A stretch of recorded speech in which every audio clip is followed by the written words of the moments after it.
नारायण श्रीमन नारायण नारायण नारायण श्रीमन नारायण नारायण नारायण।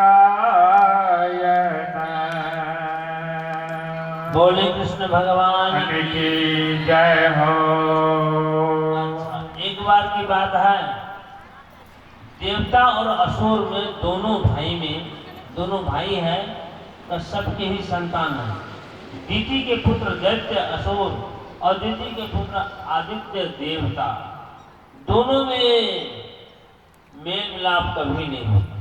हमारे अंदर में भी वो दोनों है, असुर भी है देवता भी है, और दोनों में खिंचाखिंच होता, मैंने अपने अपने ओर खींचते हैं। तब एक बार की बात हुआ, असुर लोगों ने देवता के ऊपर में आक्रमण कर दिया था, आक्रमण करके उनके राज्य हरण कर लिया था। अब देवताओं को शक्तिशाली बनना था, जो हम फिर से असुरों को पराजय करेंगे। इसके लिए भगवान विष्णु के पास गए। तो देवता अब भगवान विष्णु अब क्या उपाय बताते हैं। भगवान विष्णु ने कहा, हे देवताओं, अब समुद्र मंथन करो और उस समुद्र मंथन से जो अमृत प्रकट होगा उस अमृत को पान करो, और अमृत पान करने पर बहुत बलशाली हो जाओगे। अमृत तो अमर बना देता है, अमर बने बहुत बलशाली। मरने के लिए तो कभी न कभी मरना ही है, इसको छोड़ना ही पड़ता है, लेकिन बहुत बलशाली हो जाओगे। ओ समुद्र मंथन अब कैसे होगा। समुद्र मंथन के लिए बहुत शक्ति चाहिए। अब इसके लिए ये उपाय करो कि तुम लोग अब संधि करो, समझौता करो असुर से भी। इस श्रीमद् भागवत कथा में केवल संत लोग ही नहीं है, समाज भी है। और समाज जैसे यहाँ शाकाहारी मांसाहारी चाहे कोई भी हो,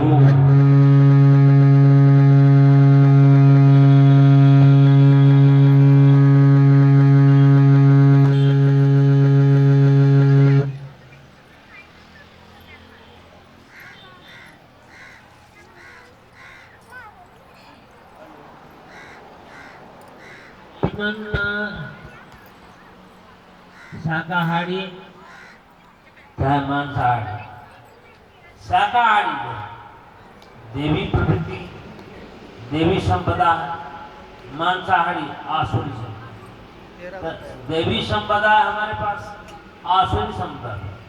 तो देवी संपदा आसुरी संपदा, यहाँ पर भगवान विष्णु कहते हैं तुम लोग असुर से भी संधि करो, क्योंकि कार्य जो बहुत बड़ा होता है तो मिल करके ही करना पड़ता है। अब यहाँ नीति शास्त्र बताता है, ये नीति शास्त्र से महाभारत में ही बताया, और उसी का एक सारांश यहाँ पर रखते हैं। अयोपि ही संधेया सती कार्यार्थ गौरवे अहि मूषकवत देवा ही अर्थस्य पद्मगते। अहि मूषकवत, इस नीति को आप जीवन में धारण कर लेंगे तो बहुत बड़ा काम होता है। अहि मूषक, अहि मैंने सर्प और मूस। सांप कभी मूस को देख सकता है? सांप तो मूस को खा ही जाएगा। लेकिन जब दोनों संकट में पड़ जाता है तो दोनों को समझौता से रहना पड़ता है, नहीं तो दोनों को प्राण जाएगा। यदि दोनों समझौता नहीं करेंगे तो दोनों संकट में पड़ेंगे, दोनों को प्राण जाएगा। अब देखिए, अब दोनों का कैसा होता है, मान लीजिए एक कथा में आता है, एक व्यक्ति घर में जाल लगाया, वहां मूस आता था बराबर। वो जहां भी धरती को फोड़ करके मूस आता था, और जहां मूस का बिल रहता है वहां सर्प भी प्रवेश करता है। हाँ, जहाँ मूस का बिल होता वहां सर्प भी प्रवेश करता। सर्प अपना बिल नहीं बनाता। ये श्रीमद् भागवत में ऐसा एक दृष्टांत आता है, जो सांप अपना घर नहीं बनाता, वो दूसरे के घर में रहता है। और किसका घर में? जहाँ जहाँ सांप, जहाँ जहाँ मूसा जो है जहाँ जहाँ बिल बनाता है और वहीं वहीं जाता है, और मूस भी मिल गया तो खा भी लेता है। अब मूस जो है धरती फोड़ करके उस जाल के भीतर में प्रवेश किया, और उसके पीछे सांप आया, उसके पीछे सांप आया। अब सांप भी है, बिल और मूस भी है, दोनों वहां आ गया। अब यदि सांप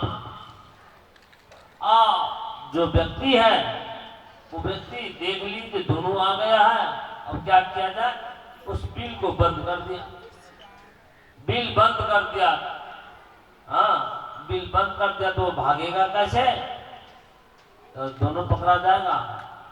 तो सांप को चाहिए वहां पर, मूस को हमें छोड़ देना चाहिए, क्योंकि मूस जो है फिर जाल को काट करके छेद कर सकता है, बिल बना सकता है, और मूस भी भागेगा और सांप भी भागेगा।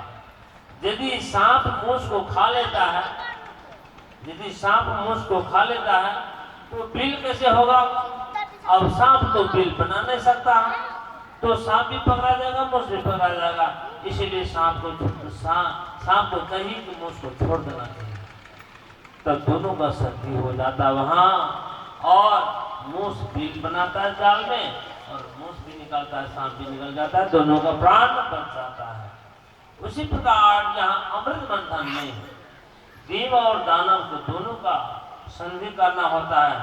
अब भगवान विष्णु कहते हैं, हे देवताओं, तुम लोग लोभ नहीं करना, जो असुर कहे हाँ में हाँ ठोकते जाना।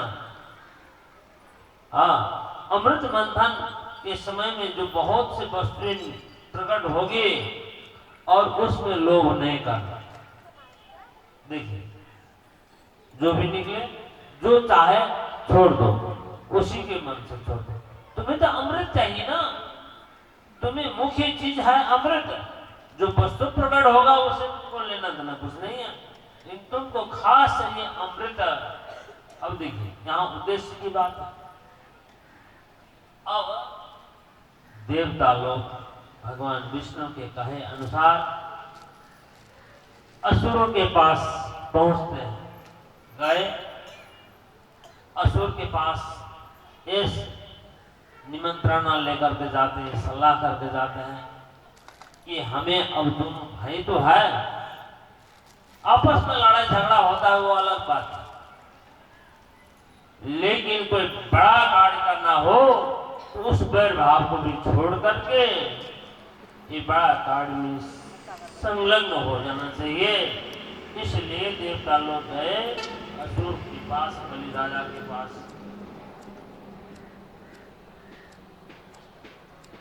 महेंद्र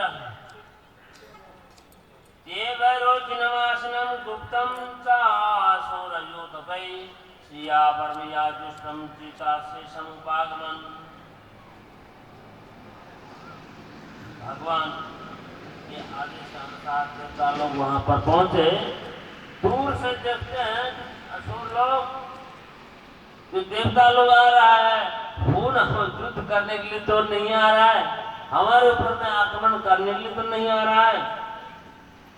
सब असुर सब अपना अपना शस्त्र सब हाथ में लेकर के तैयार हो गए। विरोचन ज्ञानी था, बलि की पुत्र विरोचन ज्ञानी था, वो समझदार था। असुर होने पर भी वो ज्ञानी था, क्योंकि इंद्र और विरोचन की कथा आती है वेद में। विरोचन और इंद्र दोनों ज्ञान प्राप्त करने के लिए जाते हैं। विरोचन कहा, ठहरो असुर, वो किस लिए आ रहा है, पहले उनकी बात तो समझे, उनकी बात तो बुझे। अब पहले समझ लिया कि वो युद्ध करने के लिए आ रहा है, हो सकता है समझौता करने के लिए आता हो। विरोचन विरोचन के कहने से देव विरोचनम आसनम, विरोचन के पुत्र बलि राजा है। विरोचन, अब देखिए ये किसका वन था? हिरण्यकश्यप के पुत्र भक्त प्रहलाद के पुत्र विरोचन और विरोचन के पुत्र बलि। हम दूसरे पिता पुरखा के नाम जानते हैं और अपने ही पिता पुरखा को उतना हम लोग नहीं जान पाते हैं। ये इतिहास पुराण में लिखा हुआ है, इसीलिए हम कईयों वंशों की बात जान लेते हैं, लेकिन हमारे इतिहास में नहीं। यहाँ